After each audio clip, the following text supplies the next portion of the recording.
This is Deped Cagayan de Oro, now signing off. Magbasa o magkwenta, ang siyensya, ang pilota, natuna pa'y history o kultura, English, mabiyog, MTV, Filipino, ESP o EPP. Oras na, magtuon na ta!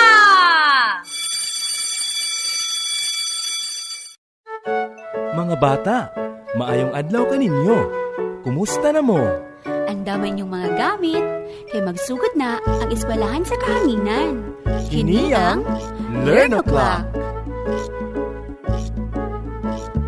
Magtuon kita karon dinhi sa bagong panahon. Ang mga lapis o papel, radyo, TV o computer, Smartphone o modules kinahanglanon. ayaw kalimot sa pag-invite sa imong higala. Ang pagtuon dili maundang mo padayon pa. Makaton pag-iha, makaton ta pagbasa. Letters of the alphabet ang atong alpabeto. Sa Learn O'Clock, where learning won't stop. And then andamo ng kaugalingon kay magsugod ng Learn O'Clock.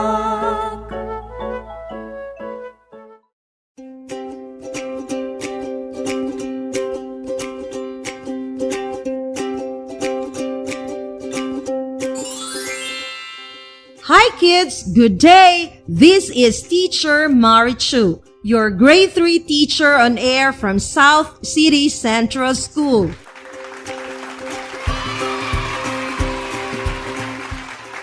Once again, I am here to help you learn and understand our subject matter for this week. Today's module is designed and written for you to continue learning your English subject in the midst of this pandemic. It is here to help you master making or writing directions using signal words. As we go over the pages, we will be enhancing our writing skills in making directions using signal words. Kids, do you still remember some signal words used in arranging or sequencing events? Yes, teacher. Yes, you do! Later, you will learn all of these.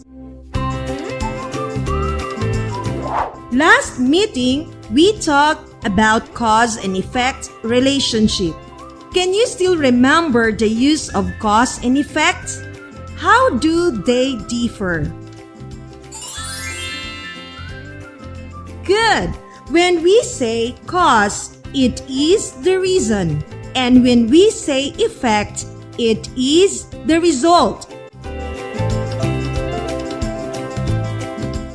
Say for example, John did not study his lesson, so he failed in the exam. What do you think is the reason why John failed in the exam? Very good. He did not study his lessons. Therefore, if we don't study our lesson, what will be the effect or result? Of course, we will fail in the exam. Congratulations, kids! Now, I know you have understood our previous lesson. Children, are you ready for today's lesson? Yes, teacher. Have your English Module 2, Quarter 3, Week 2 or Lesson 2 with you, so we could start. Let's turn to page 2. Do you remember your previous module? You studied about adverbs of manner, place, and time? I have here 6 adverbs, of which are example of those adverbs I mentioned earlier. Are you ready, kids? Here are the 6 words. Outside, at 8, at home, impatiently, carefully, and on Tuesday. Which of these words are examples of manner? Very good! Impatiently and carefully. Usually, adverb of manner ends with the li or the ly syllable. That answered the question, how? How did he answer the test? Carefully. What about the adverb of time? Exactly! It tells the time and answer the question when. And the examples of these are all right, at 8 and on Tuesday. Very good. What about outside and at home? Where do these words belong to? Good! Adverb of place. It answers the question where, which means telling location or direction. Great job, kids!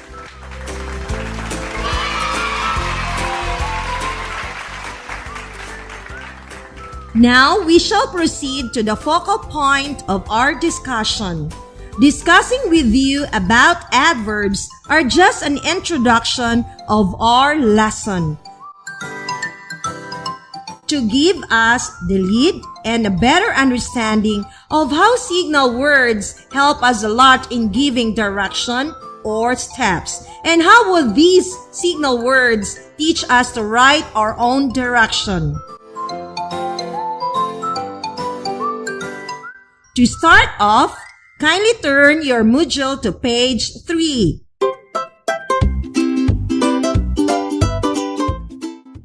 Do you know to wash your hands? Today, we are going to learn how to wash our hands properly. Since it's pandemic time, we shall use a sample which is easy to understand and which is also important of this pandemic time. Are you ready, kids? Follow the directions carefully and ask someone to help you read the direction. How to wash your hands properly. First, rinse your hands with water. Next, apply plenty of soap on your hands. Then, rub your hands together. After that, rinse your hands properly.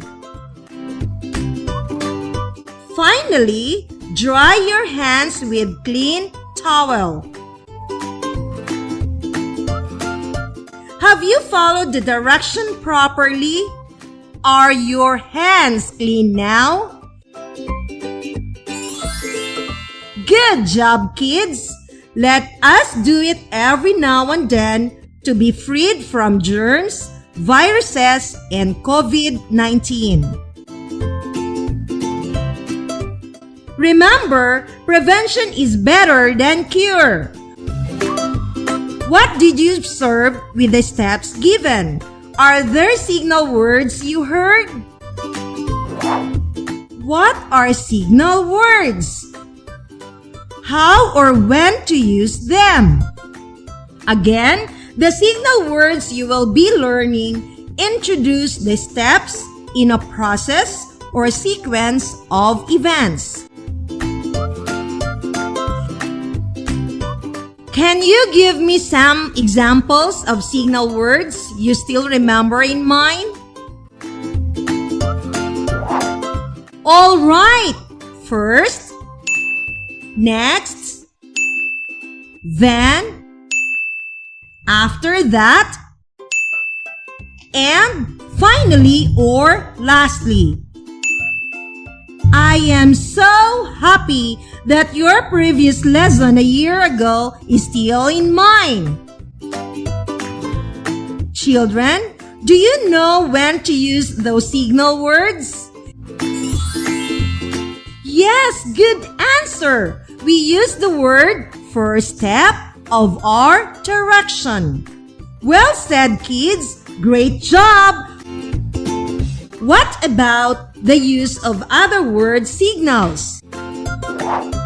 Okay, the signal words using next, then, after that can be used interchangeably. They all means the same and you can use them anywhere except at the beginning and ending of your direction. And the signal word finally or lastly is used at the ending part of our direction. Did you get it, kids? Yes, teacher. Remember, children, that signal words are used to follow the direction in their correct order. These are the words that signal the next step to follow. Direction may be given in doing something, how to make simple things or activity, how to use things or objects, and how to find places. Now, you have realized, kids, how important signal words are. Hope you instill or save these signal words in your mind. To master these skills, please turn to pages 4 to 5, Activity 3.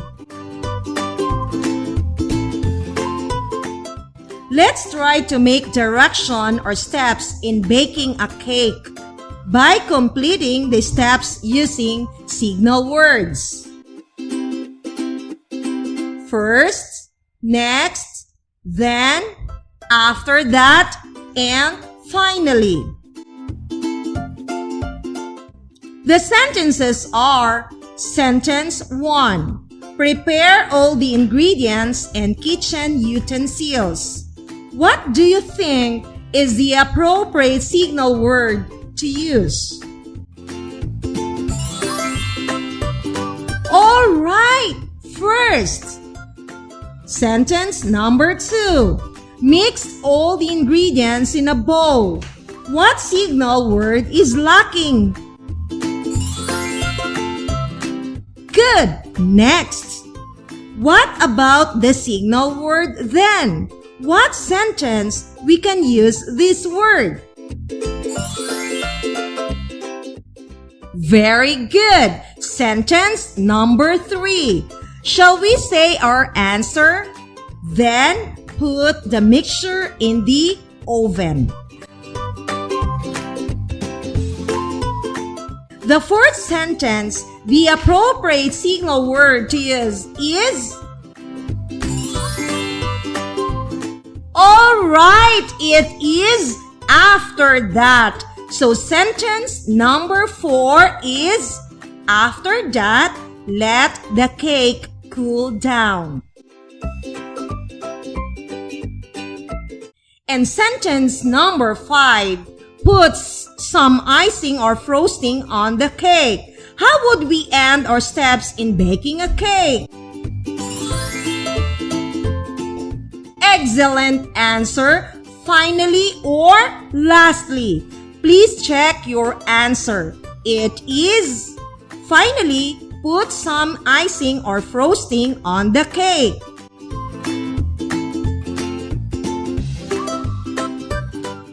Well done, kids! Tap your shoulder again for another great job. For you to master the said skills, go over to pages 7 to 9 of your English module for your practices or exercises in order not to forget our lesson today. Just simply remember signal words for and af dat fin for easy recall, meaning for first and next, t then, af that after that, fin finally. Okay kids, remember that. Children, next session, be ready with your week 3 module on announcement as one of the topic to be discussed for the next lesson to learn.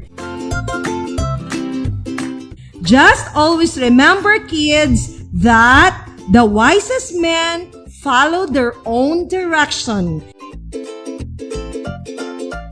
Kids, continue to be inspired, be healthy, and keep safe always. This is Teacher Marichu, signing off.